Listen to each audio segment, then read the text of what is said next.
instead of doing something that is more collaborative. As I've mentioned before, I really think that intergenerational action is the only way, is one of the most effective ways that we can move forward. And it's very powerful.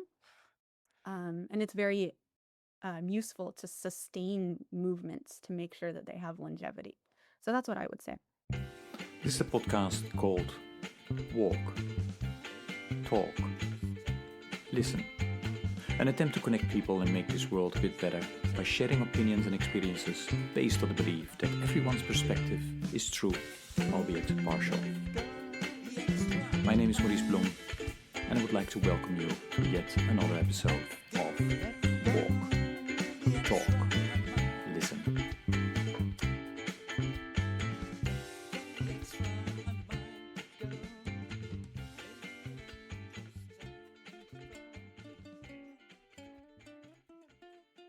Hey, good day, everybody. This is another episode of the podcast Walk, Talk, Listen. And as always, I'm delighted with today's guest who will introduce herself. Shreya, please go ahead. Hi, thanks so much for having me on the podcast. I'm really delighted to be here. My name is Shreya. I just graduated from Stanford University with my bachelor's and master's in Well, sustainability. congratulations. Thank you. It was a lot of work, but I Mhm. studied sustainability, which coincidentally enough, a lot of my friends called me Sustainability Shreya because it's just such a huge part of who I am and what I do. I was first moved to action for environmental work back when I was in middle school, so almost 10 years ago. And it was because I had witnessed water scarcity for the first time, both in California, which is where I'm from, and in India, which is where my family is originally from. So back then, California was in a really bad drought, and I went to the Central Valley for an archery competition, and people were actually trucking water in for things like showering and drinking. And I was just so shocked that this was something that could happen in the United States, in California. Mhm. But then I visited my grandparents in India not long after that, and I saw a similar story play out, and this got me very interested in trying to do something about the global water crisis.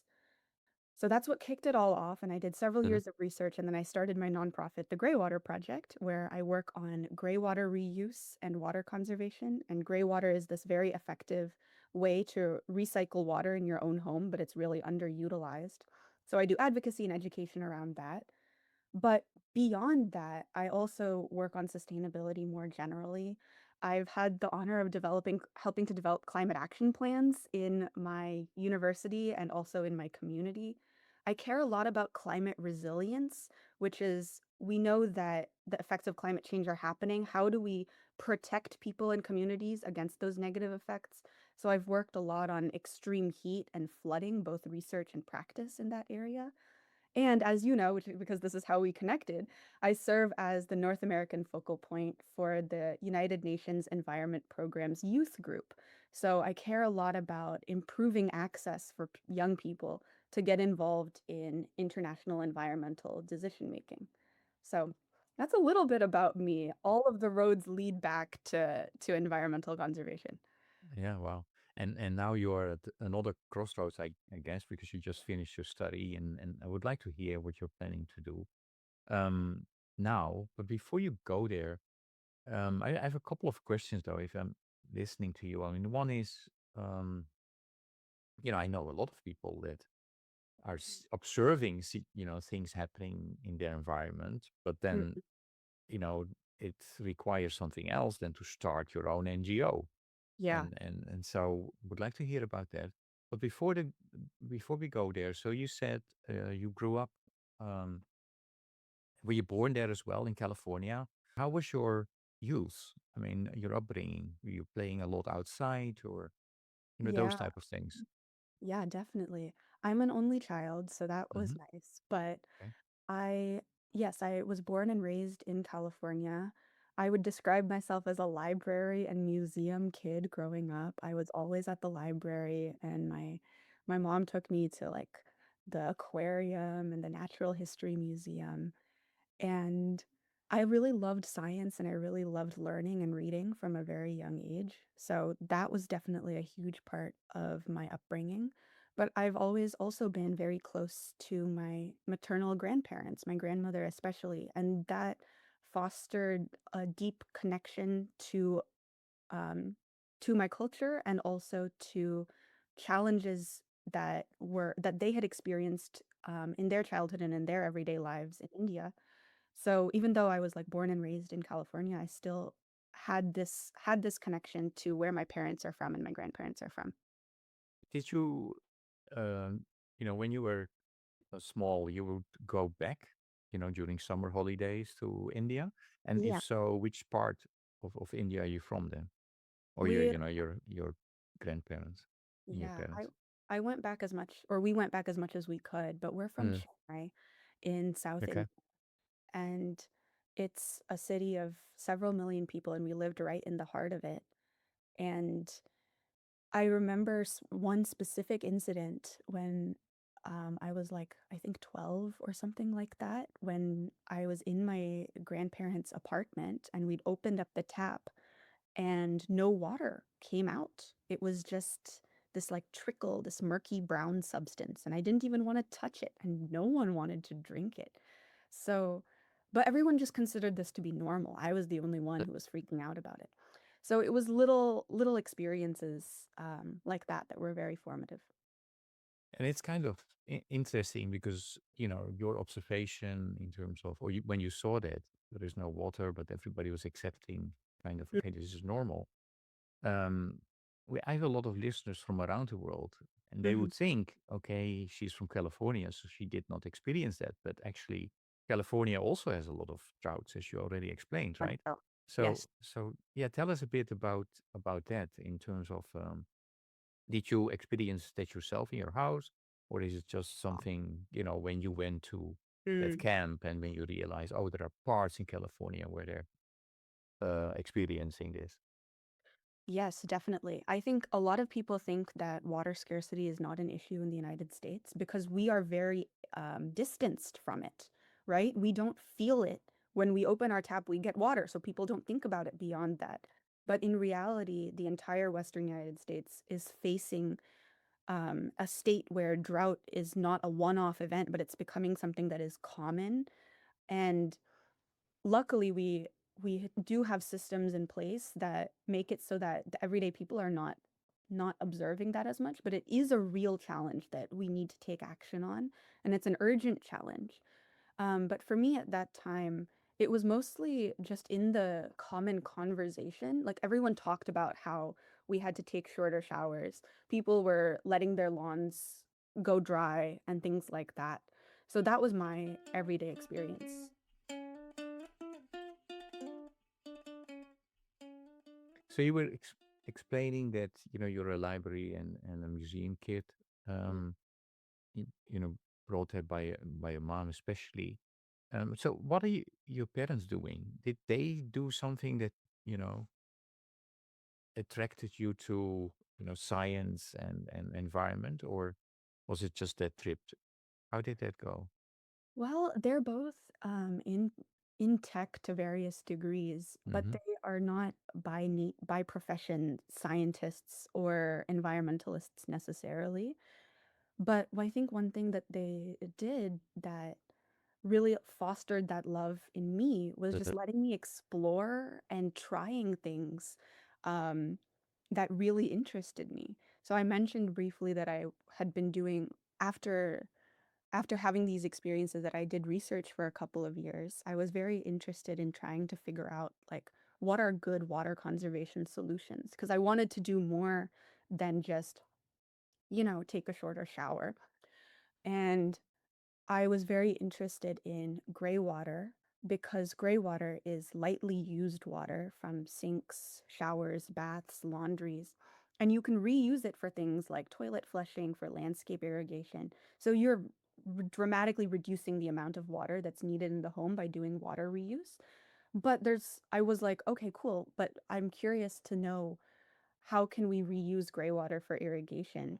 So actually, all throughout like my middle and high school, I was doing science research in my home. I I was looking and seeing how gray water impacted soil and plants. and impacted soil and plant nutrients. So I actually at one point had like 108 plants growing in my house.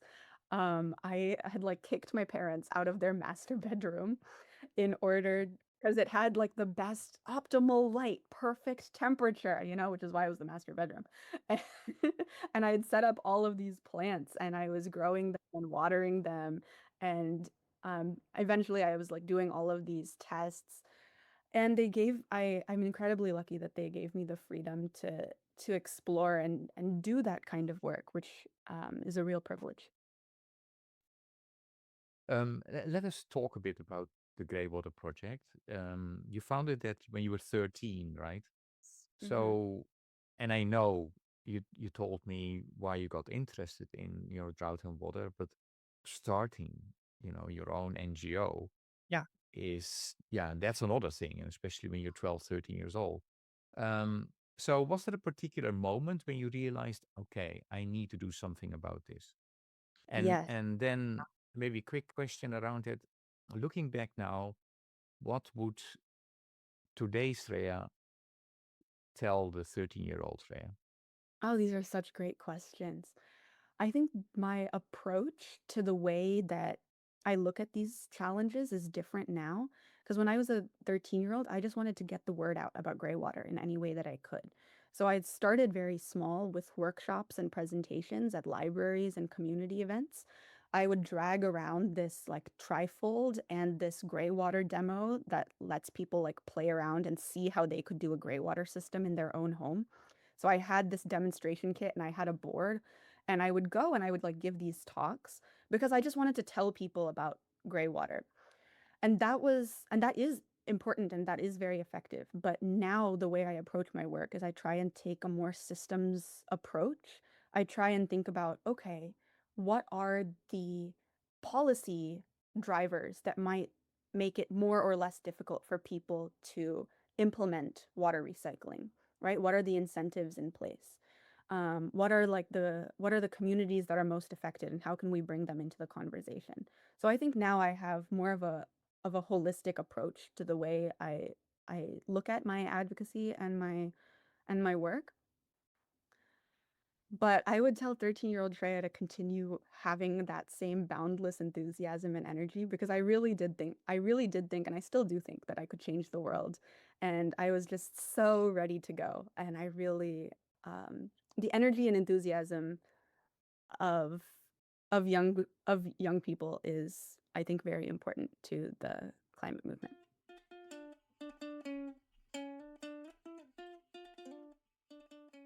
So, the fact that you started the Grey Water Project, was that also, the driver why you picked the study, the subjects that the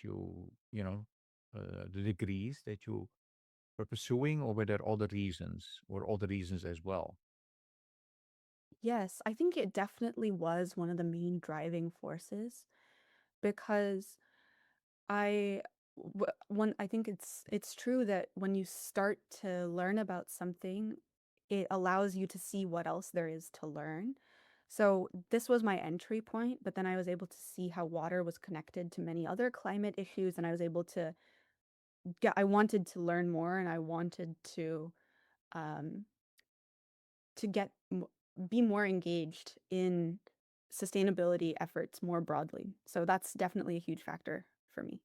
When we started already, we talked about the words climate change, sustainability, and you mentioned in the during the recording also already, um, environmental crisis. Um, but actually, what does sustainability actually mean to you? That's a really great question because it doesn't just mean pristine ecosystems, and it doesn't even mean getting to net zero. It doesn't even mean um, reducing when eliminating our carbon emissions. Sustainability to me actually means protecting humans and the natural systems that they support. My love and interest in sustainability comes from the fact that I want all of us, all people, to live on a thriving planet. I want our I want to protect our natural world because not only because I value it for its own sake, but because humans rely on natural systems. So, my definition of sustainability includes um, not only really obvious metrics like net zero CO2 emissions, but it really includes making sure that we have healthy communities as well. When I think about sustainability, I think about the sustainable development goals. Mm, Um, 100%. and I know that you have worked directly around the SDGs, right? And particularly, I think sustainable cities and communities. Yes. Um, so we are getting closer to 2030. And so we have these Hmm. 17 goals that we need to reach before 2030. And we are, I think, 15 to 70% on average. Yeah. Um, so my question to you, are these SDGs still useful to your generation? And what would you keep or change or do differently after 2030? Yeah. This is the question that's on everyone's minds. I do believe that the SDGs are useful because they are a great way to start the conversation.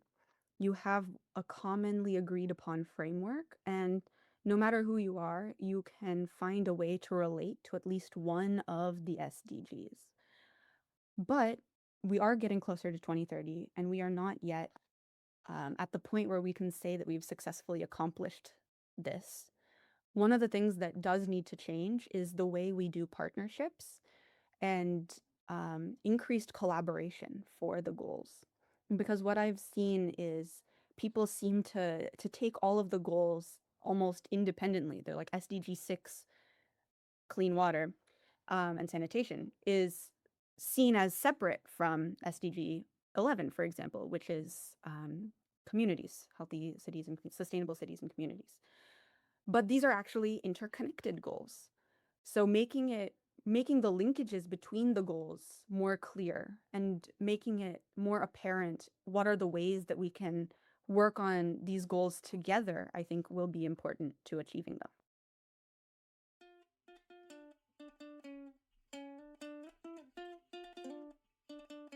So you were talking about um, that what you're doing differently now when in comparison to when you started is really looking more holistically at systems. And that's, what the SDG is also trying to do, I Yes. think. Although, I mean, I think rightly so, you're saying often it's forgotten that they are all connected and interconnected.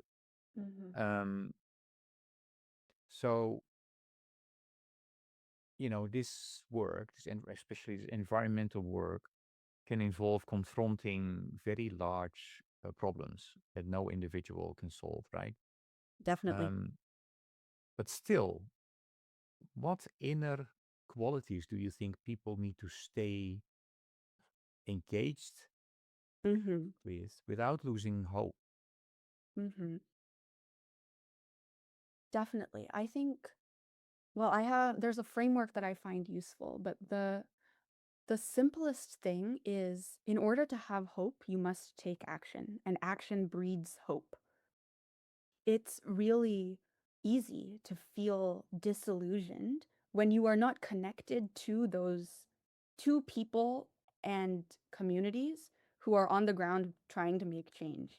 Once you even take the first step towards taking action, you'll see just how much impact even a small action can take. It doesn't even matter to some extent what you do to get started. Once you do get started, you will see how many people there are just like you who are doing something small and taking their own first step. And that is inspiring and empowering all at once. And that is how I have hope, right? Because I Uh, am up against these like massive global challenges, right? So it's very easy to want to throw in the towel and say, "Oh my gosh, what am I going to do about all of this?" But I find hope from the fact that sometimes I hear back from people who have been a part of my program, and they say, "Oh, I've started my own program in my own city." And sometimes I talk to folks that I've mentored, years afterwards and I see that they're thriving and making a difference themselves. And all of the actions that you take do spark change in a small way. Um, and it's way easier to get involved than most people realize. What what what did you have to learn personally about yourself to Mhm. keep doing this work? Yeah. I think something that's been important is understanding how to meet people where they're at because sustainability is not everyone's top priority. And that's okay, right? Some people are much more focused on um, a wide variety of issues. But one thing that's been important for me as I work with more diverse groups of people is figuring out how to connect sustainability to the work that they do care about, right? If you care about, for example, rising cost of living, you might note that one of the reasons that insurance is prices are going up so much, especially in coastal communities, is because of increased risks of flooding, which are linked to climate change. For people who work with the elderly or disabled communities, you might note that their elderly people are at higher risk from extreme heat. So there are all of these interlinkages to the climate crisis that are often forgotten. And as I get more into doing this work, I focus more and more on not only mitigation, which is preventing more CO2 from getting into the atmosphere, but mostly on climate resilience, on protecting people from the negative effects of climate change. And when you connect the broad word climate change to the specific ways that this might impact one person, then they are much more likely to care and to want to do something about it. I hope that answers your question. Yeah.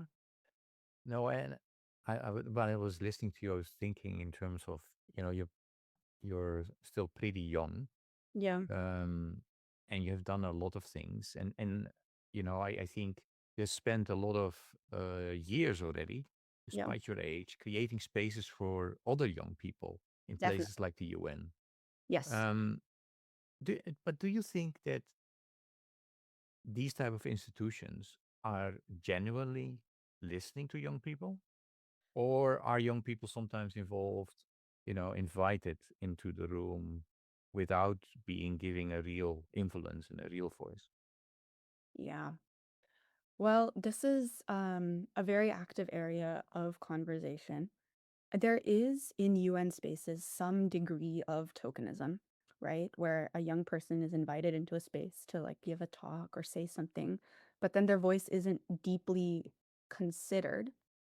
But there's been a lot of progress to avoid that. I've found that in many UN spaces that I've been a part of, and I've been doing this work for several years now, and I've seen the shift that young people are being invited more and more into into conversations before the final decision has been made. So in the planning stages, and into the deliberations, and that is where our voice can really make a difference.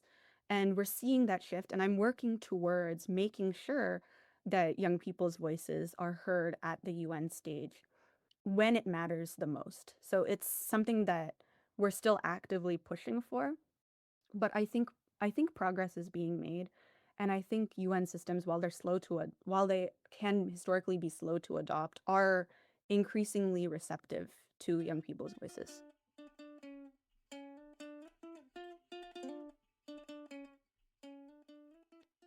So, if I listen to you carefully, you're saying there is progress. Yeah.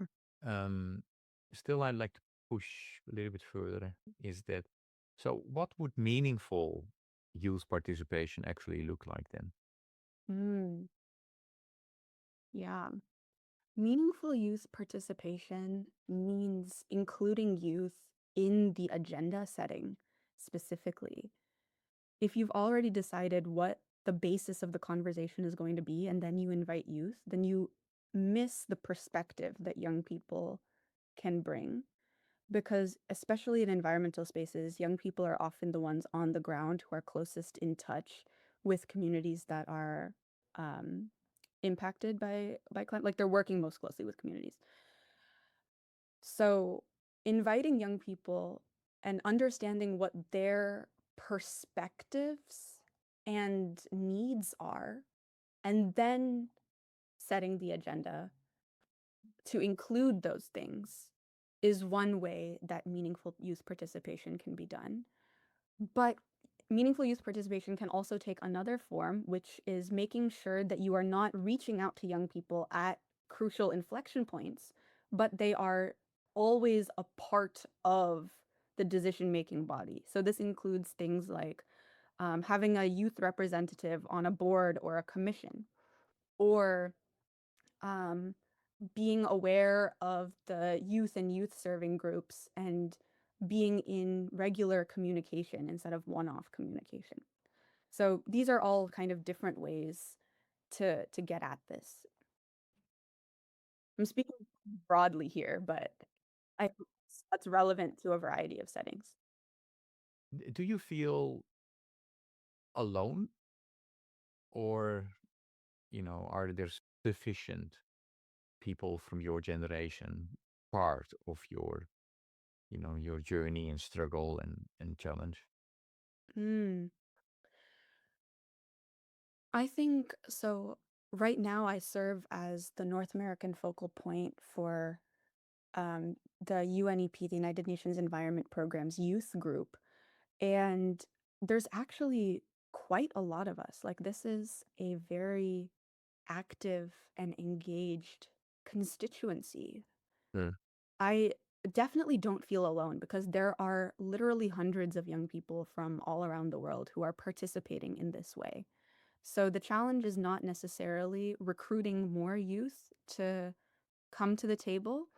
It's much more about creating sustained engagement pathways for youth and also doing capacity building for youth because young people um, have opinions and perspectives, but they also need to know how to meaningfully engage with the systems they've been called to comment on. Like, you have to make sure that youth are aware of existing policies and norms, right? They have to be aware of like constraints of the systems they're operating in the UN. So doing this capacity building is really essential as well. So I think those are the two things. It's always important to try and make sure it's an inclusive space to get more youth to the table, but the bottleneck is more in the capacity building and the sustained engagement pieces.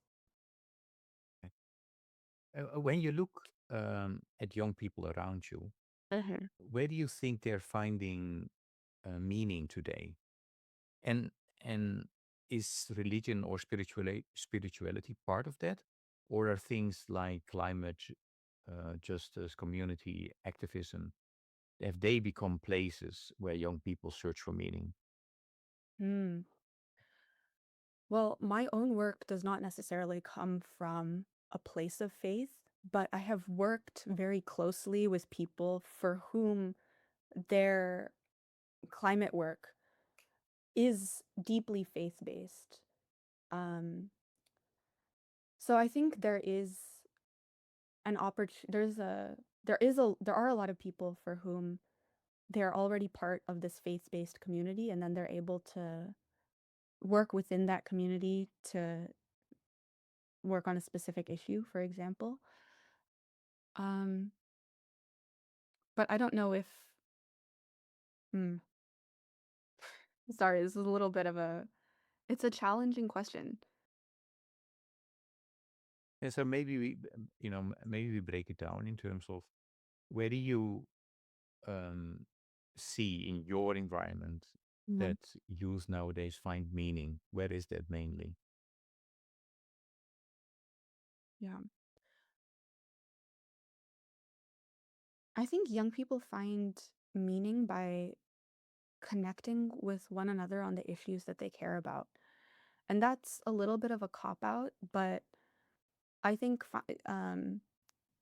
you find meaning by working together with others to achieve Hmm. some common goal. And that can be rooted in a faith tradition or it can be not rooted in a faith tradition, as the case may be. And for some people, it's not climate issues, right? And it's a wide variety of other socio or economic concerns.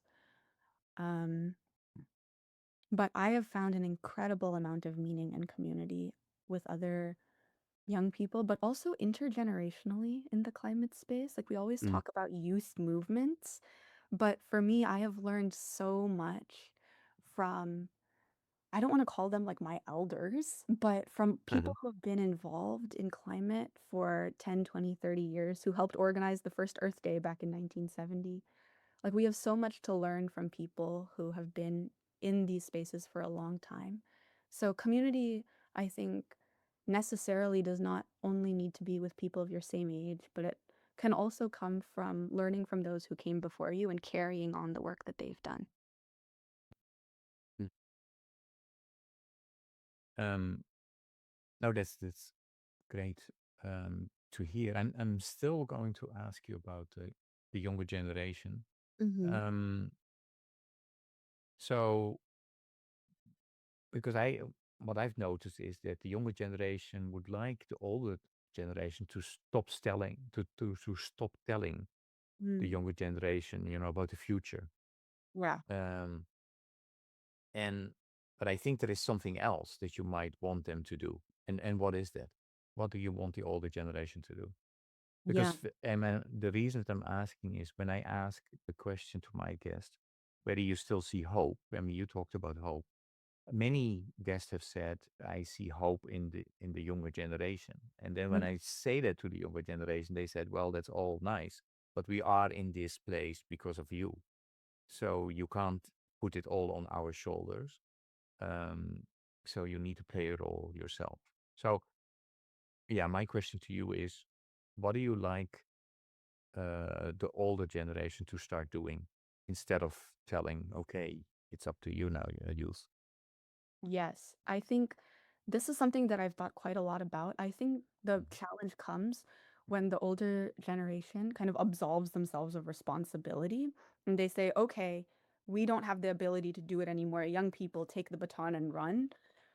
What needs to happen is that the older generation has knowledge and experience to share, and they should listen to young people and then share their skills, talents, and expertise and partner with the younger generation and come together to make a change.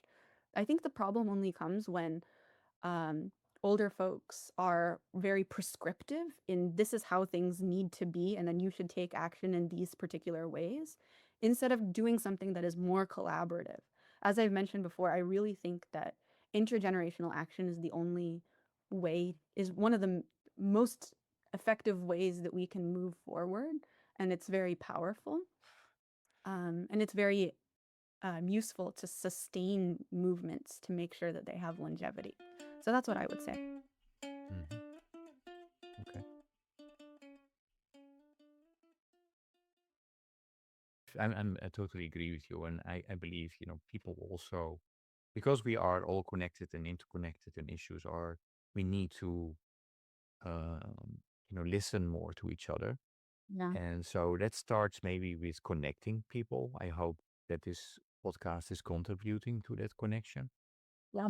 Um, and one of the small things I've done is you're not only connected with me, you're also connected with the listeners, but I'm also going to connect you with the previous guest. And the Nice. previous guest has a question for you. And the question is, My question for the next guest would be, and I can write it down, but who in your life, has been a great influencer in the person you have become today and why? And if you can ask what, if you can provide a specific example. This is a really great question. I will start by saying I believe that everyone that we meet leaves some mark, and we draw on everyone that we come into contact with. I feel like so many of my habits, so many of the things that I've learned come from so many different people. So it's really hard to pin down. But I think that one of the people that really inspires me is I am on the board of a small nonprofit called Action for Nature. And the director of that nonprofit, her name is Beryl Kay. And she is such a force of nature. She's old enough to be my grandma, but she's so energetic and still to this day fighting to make positive change in the world. And I think that is inspiring to me because it shows me that I have a really long time horizon. Even though with climate change, it feels like, oh my gosh, we have to solve everything right now. I am going to continue to build and have momentum and work on these important issues for a very long time. And my knowledge and my skills are going to grow in that time. So it's very impactful and inspiring to me when I see folks who are older, who are still doing everything in their power to make a difference, and working with people like me who are younger and maybe just getting started in their journeys. Okay. Yeah, your question for the next guest. Yeah. I was walking in Washington, D.C. recently, and I saw this beautiful community garden that was being tended to by the sidewalk. And it just brought me so much joy to see those flowers blooming.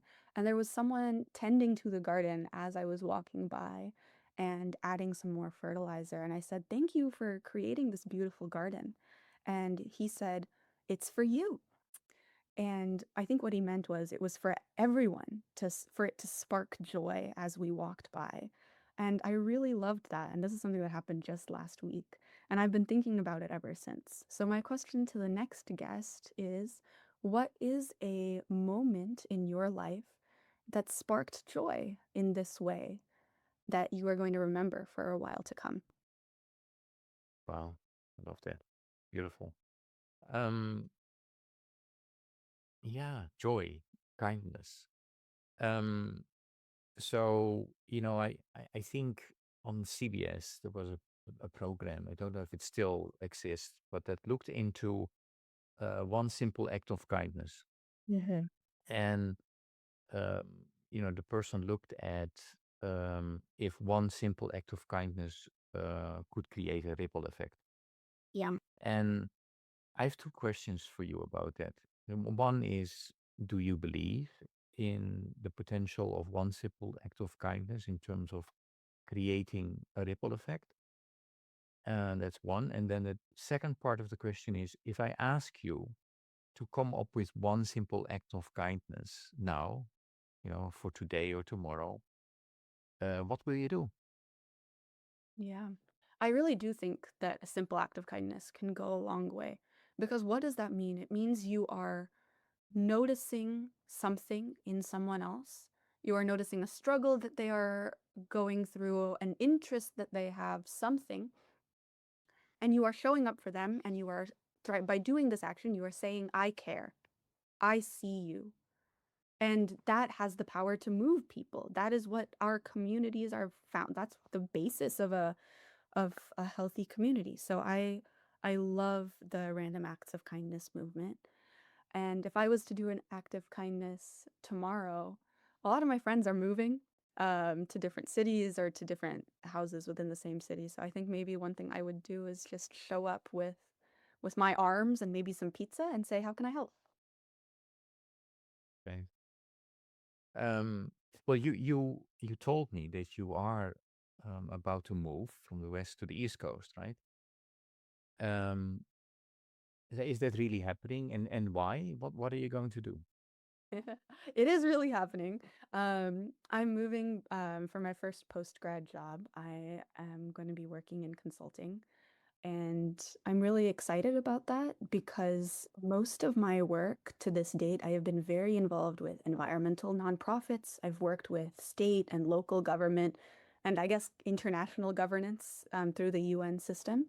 But I have not worked directly with um, corporations or with companies on their sustainability strategy or any of those types of things. So I'm really excited because in my consulting work, I'll get to work more with entities that are not necessarily governments or nonprofits. I'll get to see what their perspectives and priorities are. And I hope that will make me a better sustainability leader to be able to speak that language and work with people I haven't worked with before.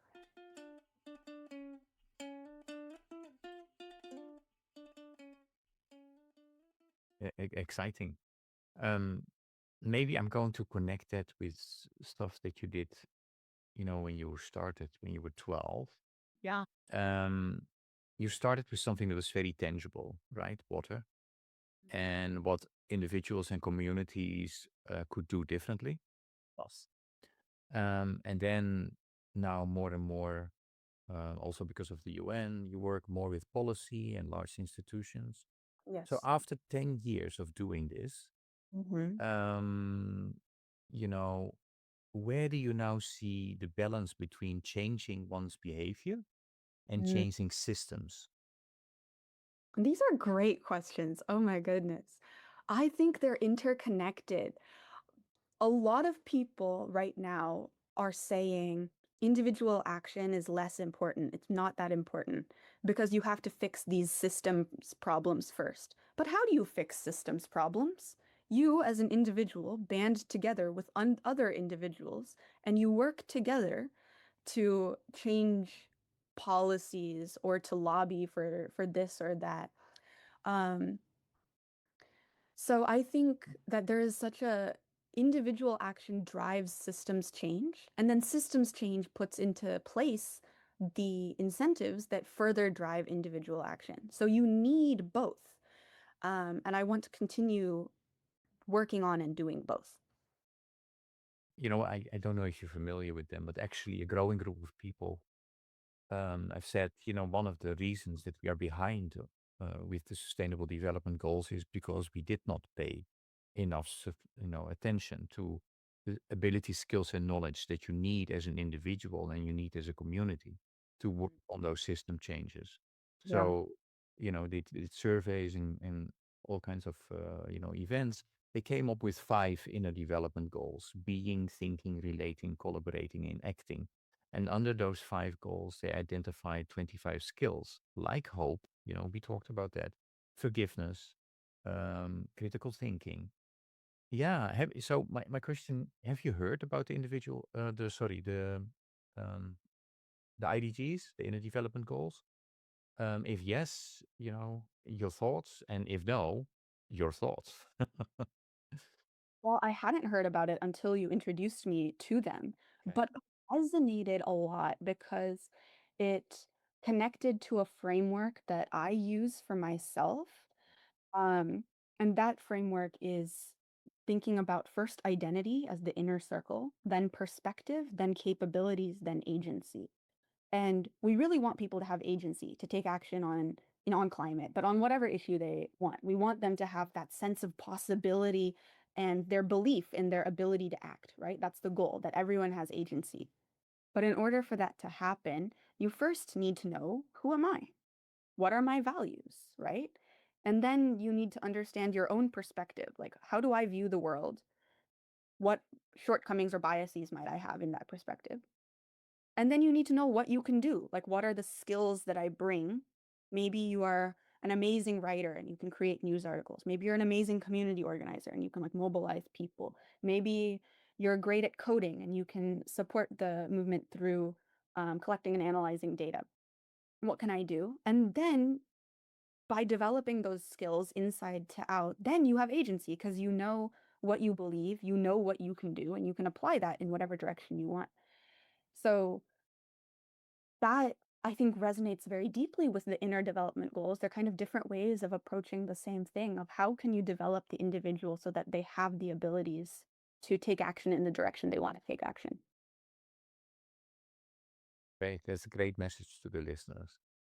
Um, you know, piggybacking on, who am I? So who is Shreya? I'm going to, we got a lot of parts of that, I think, today. Um, yeah, I have a question in relation to that that will maybe reveal more. Um, if I ask you to come up with a song or a piece of music that for a big part embodies what, represents what you are about, which song or piece of music would that be and why? Mhm. I thought a bit about this because I um don't really listen to that much music. I feel sorry to say.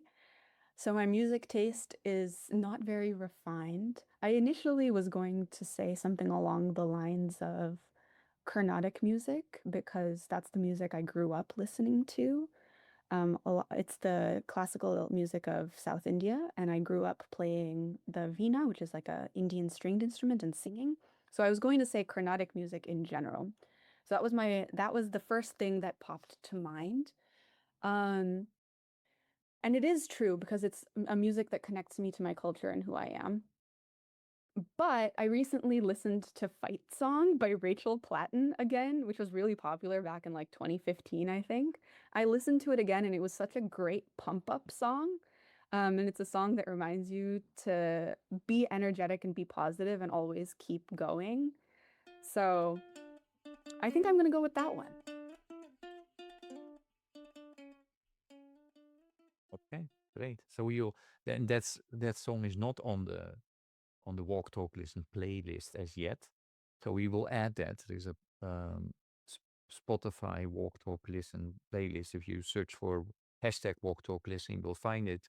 All the songs that were selected by my guests. So we'll add this, the fight song. Do you still play music or not? And I sing?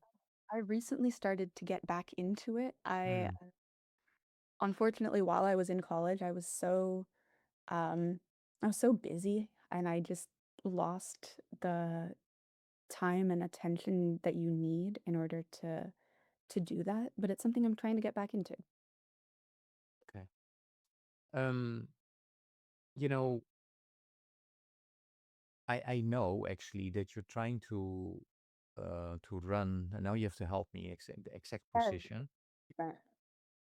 Sorry? Um, yes, I can explain it if you would like. Yeah, please explain it to the listeners because this episode will be available the week before the actual elections take place. So tell us about um, what you would like to, what you're going for, and why people should vote for you. So 100%. So this is something I'm very excited about. Mm. I'm running for North American focal point for the United Nations Environment Program, and it's essentially a facilitator role. There are several major groups that provide input to the United Nations Environment Program system. And for people who might not know, the UNEP is the UN body that takes care of everything that is not specifically climate change. So, biodiversity, desertification, all of these other environmental issues. People might be familiar with the Montreal Protocol, the very successful international agreement to reduce ozone depleting substances. So, that was housed and convened by UNEP. So, just to give people an idea of what this organization is. And there are several major groups that give input to the UNEP process. There's children and youth, there's the women's major groups, indigenous people, farmers, and several more. And I am running to be essentially the facilitator for these major groups to provide input to UN processes. So when they are debating new UN resolutions or the every other year there's a conference, the United Nations Environment Assembly, where nations come together to discuss environmental issues. Um, I'm running to essentially be a facilitator for that position. So that's what the role is. Now I'll tell you why I want to do it. I really think that North American environmental organizations have so much cultural capital, they have so much expertise and knowledge, but I don't see them at all in UNEP processes and proceedings. I see much stronger representation from organizations from Asia and Africa, which is fantastic. But I think that North American organizations could be more organized and could be more involved with the UNEP system because I think for all of its flaws, it is still a really fantastic mechanism for convening and trying to bring about change at the international level.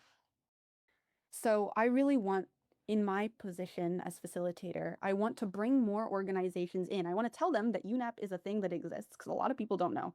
I want to bring them in and show them how they can get involved and give them more pathways for engagement. And I want to start working groups so that the policies that are adopted at the international level, at the UNEP level, we can figure out, okay, how do we operationalize them in the US and Canada, which is not something that anyone has done before. So I'm really hoping that you have to be an organization that's registered and accredited to UNEP to vote. So it's a very small number of organizations that can vote. But for the people that are able to, I hope that if you want to create a UN system in North America that is more inclusive and more active, then I hope you'll consider voting for me. Right. No, thanks for explaining it, and then it makes a lot of sense. My question to you is, I've been living here in the US for quite a number of years now, and I relate with your observation that um, there are so many. There are not a lot of people within this country that might know about the UN, relatively, right? Um, and there is also a lot of skepticism, and that may be something that a lot of bigger countries have, because maybe bigger countries are not used to collaboration. Yeah, Um, so is that something that resonates with you, my observation, or it what can does. we do about it? Yeah. What I yeah. Well, people will in the US don't feel as much closeness to it because the resolutions that are passed at the UNEP level are not often, or they're never really adopted by the US. They don't become US law. We don't have legislation based off of that. So there's a disconnect in what is happening. But I think that that doesn't mean that we should just not engage at all with the system because climate is, of course, like a global issue. So this is a great opportunity for US-based organizations to collaborate and learn from NGOs and institutions in other parts of the world and try and create consensus um, on important issues. And one of the things that's very difficult is, okay, we do this work on the international level. How do we bring it back to impact us? And that's what I want to bring more organizations to the table and discuss. Maybe we can take these resolutions and then and work on actions within our NGOs or within our cities to bring them to life here in the US, right? So maybe there's mechanisms to do that, but that requires us to be aware of what is happening and to be engaged in what is happening. So that's the first step. Okay. If I understood it correctly, your research connects climate change with human health, Yes. and and and so why is that connection important? And do you think that talking about climate change through people's health and everyday lives could then how do you say this, change the way people respond to it? 100%. So, as I've mentioned previously, like people care more when you're able to explain how it impacts them personally, right? And health is a way that makes that impact really viscerally clear. For example, I have asthma, and that means that when wildfires burn through the Western United States and the skies turn orange and there's a lot of wildfire smoke in the air, that impacts my health. And that is the case for millions of people, right? So making that connection clear helps the people that are dealing with those issues understand. And the same goes for any other number of connections between the environment and our health. For example, chemicals and waste is another really major connection. Um, so I think that's extremely important, and research helps us understand these connections better and communicate them better. Okay. Um, these conversations always go fast. Um, yeah, I have maybe one or two quick questions. When you think 10, 20, 30 years ahead, what Mhm. kind of world do you think your generation is inheriting? I do think about this a lot, and I don't want it to be a doom and gloom type of answer. I think that we're inheriting a world where there is a lot of, there are still many things that need to be changed. There are many structures that are set against us. But I am inspired every day when I wake up in the morning to do something about it and to connect with others who want to do something about it. So I have a tremendous amount of hope for the future. And the future that we see today is not going to be the same as the future that we see tomorrow because of the actions that people are taking. Making, yeah, a little bit further asking you about you saying, like, why do you get out of bed every day? What drives you? What drives me to get out of bed every day? People joke that I create like a new project or a new program like all the time. And it's so true because I think a skill that I have cultivated for better or for worse is I walk into a space or I get to know a group and I start to think about, well, what can we do to make this better, to make things better here in this area. So recently, I was involved um, with a nonprofit called Climate Resilient Communities, and I put together a group to try and develop a resilience hub in an underserved area near me to protect people from extreme heat and um, and from flooding, etc., if and when that happens. And I did this because I noticed that there was a need for that in the communities that this nonprofit was trying to serve. And I noticed this not just on my own, but because I was talking to the people that were running this nonprofit, and they were talking about how they really wanted to try and develop some sort of plan for a resilience hub like this, but they didn't have the capacity. So then I was like, okay, great.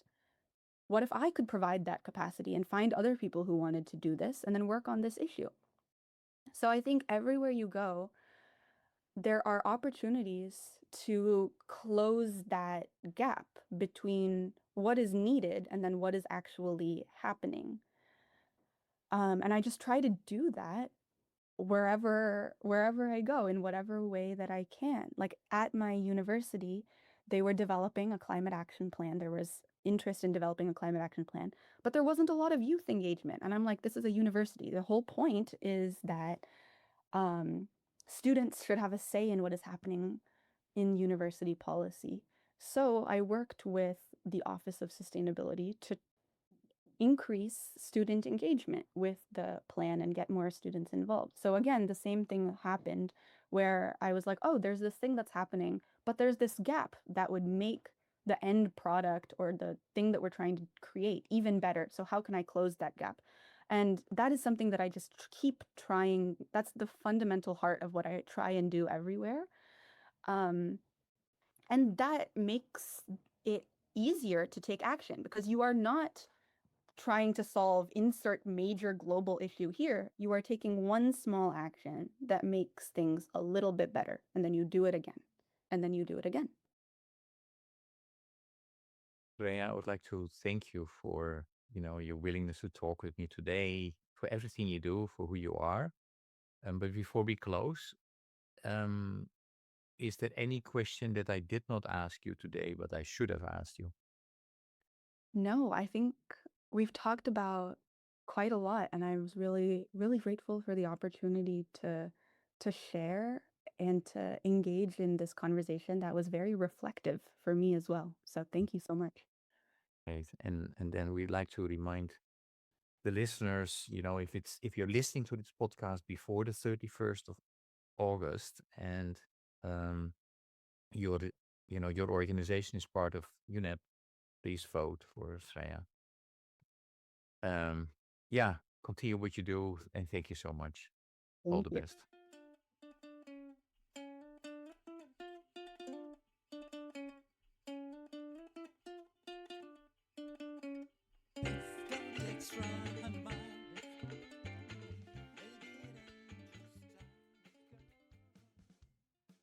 Thank you for listening to Walk, Talk, Listen.